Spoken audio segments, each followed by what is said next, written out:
আসসালামু আলাইকুম এভরিওয়ান, সবাই কেমন আছো? আশা করছি সবাই অনেক অনেক ভালো আছো। আমরা কিন্তু অনেকে আছে ইনস্টাগ্রামে রিলস ভিডিও ভাইরাল করতে পারি না, কিন্তু রিলস ভিডিও আপলোড করতে করতে মাথা থামাতাম হয়ে গেছে।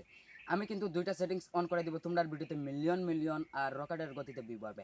এই তোমরা দুইটা সেটিংস অন করার জন্য তোমরা ফার্স্ট থেকে শেষ পর্যন্ত দুইটা সেটিংস দেখে যাও, আর আমি কিভাবে সেটিংস দুটো অন করি। আর যদি তোমরা ভিডিওতে ভিউ আসে না, তাও কিন্তু আমার কমেন্ট করতে পারো। আর তোমরা যদি ভিডিওটি ভালো লাগলে ভিডিওটি শেয়ার করে দিবে। আর যদি আমার ফেসবুক পেজটি থেকে ভিডিও দেখেন, পেজটি ফলো করে রাখবেন। আর ইউটিউব চ্যানেলে দেখলে চ্যানেলটি সাবস্ক্রাইব করে রাখবেন। চলুন আমরা ভিডিওটি শুরু করি। যাতে আমরা প্রথমে ইনস্টাগ্রাম অ্যাপসটি ওপেন করব। ওপেন করার পরে এখানে কিন্তু আমরা লগোতে যাব। লগোতে যাওয়ার পরে আমার এখানে কিন্তু অলরেডি 3টা ভিডিও আছে।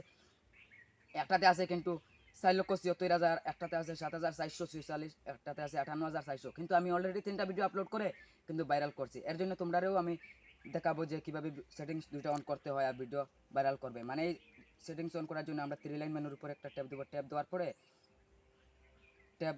ট্যাপ দেওয়ার পরে আমি নিচে দিয়ে স্ক্রল করবো। স্ক্রল করার পরে এখানে দেখতে পাচ্ছেন যে ক্রস পোস্টিংয়ের উপরে একটা ট্যাপ দিব। ট্যাপ দেওয়ার পরে এই যে রিকমেন্ডেড অন রিলস ফেসবুক, এটাতে কিন্তু আপনার যদি এখানে অফ থাকে তাও কিন্তু এটা অন করে দিবে। অন করার পরে আরও একটা সেটিংস রয়েছে, এখানে কিন্তু ব্যাক বাটনে ক্লিক করে ব্যাকে যাব। ব্যাকে যাওয়ার পরে এখানে কিন্তু দেখতে পাচ্ছেন যে সাজেস্টেড কন্টেন্ট করে আরও একটা অপশন, সাজেস্টেড কন্টেন্টের উপরে একটা ট্যাপ দিবে। ট্যাপ দেওয়ার পরে এটা কিন্তু আপনি এই যে সাজেস্টেড কন্টেন্টের উপরে একটা ট্যাপ দেওয়ার পরে এই যে সেটিংসটা আপনি কিন্তু অন করে দিবে।